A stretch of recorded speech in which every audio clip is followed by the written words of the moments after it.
आज है 27 जून 2021 और हम डिस्कस करने वाले हैं आज के करंट अफेयर्स। दोस्तों, मेरा नाम है नीरज भारद्वाज और स्वागत है आपका जीके पोस्ट में। दोस्तों, हम इस चैनल पे डिस्कस करते हैं daily current affairs, general knowledge और अन्य एजुकेशनल फैक्ट्स। अगर आप चैनल पर नए हैं तो वीडियो को लाइक कीजिए और चैनल को सब्सक्राइब कीजिए। तो शुरू करते हैं आज का वीडियो। डीआरडीओ ने किया पिनाका रॉकेट का सफल परीक्षण। रक्षा अनुसंधान और विकास संगठन डीआरडीओ ने पिनाका रॉकेट के विस्तारित रेंज संस्करण का सफलतापूर्वक परीक्षण किया है। 25 जून को ओडिशा के चांदीपुर में इंटीग्रेटेड टेस्ट रेंज में यह परीक्षण किया गया। डीआरडीओ ने अलग अलग पर लक्ष्य के विरुद्ध 25 उन्नत पिनाका रॉकेटों का परीक्षण किया। 122 मिलीमीटर कैलिबर के इस रॉकेट को मल्टी बैरल रॉकेट लॉन्चर की मदद से लॉन्च किया गया था। लक्ष्य से टकराने वाले रॉकेटों की सटीकता की जांच करने के लिए सभी उड़ान को विभिन्न रेंज उपकरणों द्वारा ट्रैक किया गया। Pinaka rocket system high energy materials research laboratory के सहयोग से पुणे स्थित armament research and development establishment द्वारा पिनाका रॉकेट सिस्टम का उन्नत रेंज संस्करण विकसित किया गया है। उन्हें इकोनॉमिक एक्सप्लोसिव लिमिटेड नागपुर से मैन्युफैक्चरिंग सपोर्ट मिला। यह सिस्टम 45 किलोमीटर तक की दूरी पर रखे गए लक्ष्यों को नष्ट कर सकती है। पिनाका यह एक स्वदेशी multi barrel rocket launch system है। इसे भारतीय सेना के लिए रक्षा अनुसंधान एवं विकास संगठन डीआरडीओ द्वारा विकसित किया गया है। इसकी हथियार प्रणाली में अत्याधुनिक गाइडेंस किट शामिल है। इसमें एडवांस्ड नेविगेशन और नियंत्रण प्रणाली है। DRDO defence research and development organisation का गठन 1958 में हुआ था। इसका मुख्यालय डीआरडीओ भवन नई दिल्ली में है। डीआरडीओ का मोटो है बलस्य मूलम विज्ञानम और डीआरडीओ के चेयरमैन डॉक्टर जी सतीश रेड्डी है।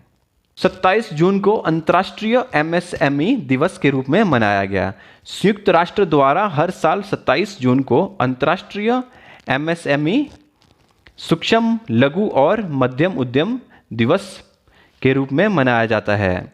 2017 में संयुक्त राष्ट्र महासभा की 74वीं बैठक में इस दिन को एमएसएमई दिवस के रूप में घोषित किया गया था। यह दिन इसलिए मनाया जाता है क्योंकि एमएसएमई सतत विकास लक्ष्य को स्थापित करने में महत्वपूर्ण भूमिका निभाते हैं।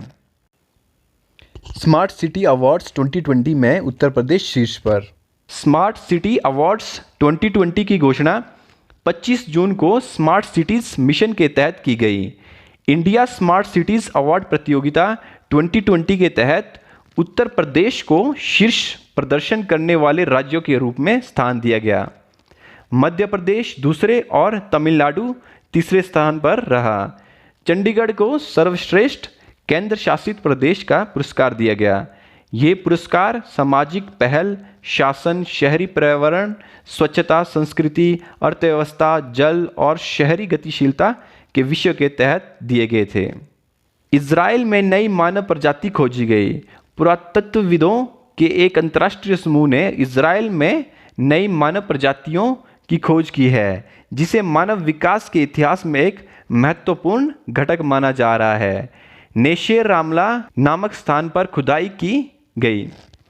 पुरातत्वविदों ने एक खोपड़ी बरामद की है जो एक अलग होमो आबादी का प्रतिनिधित्व कर सकती है।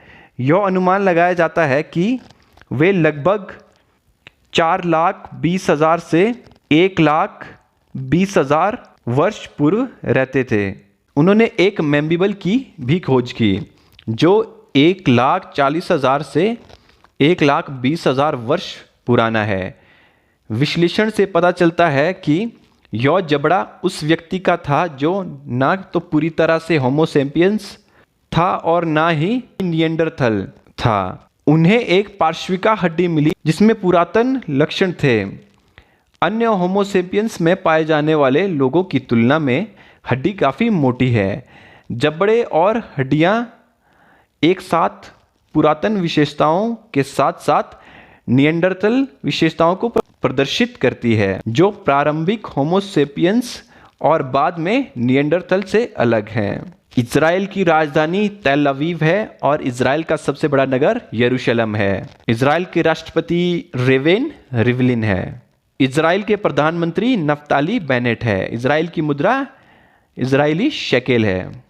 सर्बिया ने भारतीय बागवानी उत्पादों के लिए बाजार पहुंच प्रदान की। सर्बिया के बाजार ने भारतीय आलू, प्याज और अनार के लिए अपना बाजार खोल दिया है। कृषि और प्रसंस्कृत खाद्य निर्यात विकास प्राधिकरण के अनुसार भारत में उगने वाले अनार और प्याज के निर्यात के लिए फाइटोसैनिटरी प्रमाण पत्र की आवश्यकता नहीं है। हालांकि आलू के निर्यात के लिए यह प्रमाण पत्र आवश्यक है। आलू की खेप को विशिष्ट फाइटोसैनिटरी आवश्यकताओं के साथ पूरा करने की आवश्यकता है और अतिरिक्त घोषणा के रूप में इसका उल्लेख फाइटोसैनिटरी प्रमाण पत्र पर किया जाना चाहिए। फाइटोसैनिटरी सर्टिफिकेट यह एक महत्वपूर्ण आधिकारिक घोषणा है जो पौधों और पौधों की सामग्री के निर्यात और आयात के लिए आवश्यक है। यह प्रमाण पत्र दर्शाता है कि खेप कीट और रोगों से मुक्त है। यह प्रमाणीकरण खेप आयात करने वाले देशों में कीटों और बीमारियों के प्रसार को रोकने के लिए प्रदान किया जाता है। यह नए कीटों और बीमारियों के प्रवेश को भी रोकता है। आईआईटी दिल्ली ने कोविड-19 के लिए रैपिड एंटीजन टेस्ट किट विकसित की। शिक्षा राज्य मंत्री श्री संजय धोत्रे ने कोविड-19 के लिए rapid antigen test kit launch की। इसे आईआईटी दिल्ली द्वारा विकसित किया गया है। रैट किट जो डॉक्टर हरपाल सिंह के नेतृत्व में आईआईटी दिल्ली के शोधकर्ताओं ने विकसित किया है, वह आईआईटी दिल्ली के सेंटर फॉर बायोमेडिकल इंजीनियरिंग में प्रोफेसर है। किट को पूरी तरह से आईआईटी दिल्ली में आंतरिक संसाधनों का उपयोग करके विकसित किया गया है। इसे सेंसिट रैपिड कोविड-19 एजी टेस्टिंग किट नाम दिया गया है। भारत का पहला स्वदेशी एयरक्राफ्ट कैरियर आईएनएस विक्रांत 2022 में कमीशन किया जाएगा। रक्षा मंत्री राजनाथ सिंह के अनुसार भारत का पहला स्वदेशी विमान वाहक आईएनएस विक्रांत 2022 में कमीशन किया जाएगा। रक्षा मंत्री ने इस उपलब्धि को भारत का गौरव और आत्मनिर्भर भारत का एक ज्वलंत उदाहरण बताया। आईएनएस विक्रांत को स्वदेशी विमान वाहक 1 भी कहा जाता है। इस विमान वाहक पोत का निर्माण भारतीय नौसेना के लिए कोच्चि, केरल में कोचिन शिपयार्ड द्वारा किया जा रहा है। यह भारत में बनने वाला पहला एयरक्राफ्ट कैरियर होगा। आईएससी का आदर्श वाक्य जय मां समयुद्धि स्पर्धा है। यह ऋग्वेद से लिया गया है। डेनमार्क ने ISA-FA पर हस्ताक्षर किए। डेनमार्क ने भारत के साथ अंतर्राष्ट्रीय सौर गठबंधन फ्रेमवर्क समझौते और अनुसमर्थन के साधन पर हस्ताक्षर किए हैं। 8 जनवरी 2021 को ISA-FA में संशोधन लागू होने के बाद डेनमार्क अंतर्राष्ट्रीय सौर गठबंधन फ्रेमवर्क समझौते की पुष्टि करने वाला पहला देश बन गया है। अंतर्राष्ट्रीय सौर गठबंधन ISA 121 देशों का गठबंधन है। इसकी शुरुआत भारत ने की थी। ISA की स्थापना जीवाश्म ईंधन पर निर्भरता को कम करने के लिए सौर ऊर्जा की कुशल खपत के लिए काम करने के उद्देश्य से की गई थी। डेनमार्क की राजधानी कोपेनहेगन में है और यहाँ का सबसे बड़ा नगर भी कोपेनहेगन है। डेनमार्क की रानी मार्ग्रेटा II है और यहाँ के प्रधानमंत्री आंद्रेस फाग रासमुसेन है और यहाँ की मुद्रा डेनिश क्रोन है। दोस्तों, इस वीडियो का PDF आपको हमारी वेबसाइट और टेलीग्राम चैनल पर मिल जाएगा, जिसका लिंक मैं डिस्क्रिप्शन में दे रहा हूँ। और इसी नोट के साथ मैं आज का वीडियो समाप्त करता हूँ। जय हिंद, वंदे मातरम।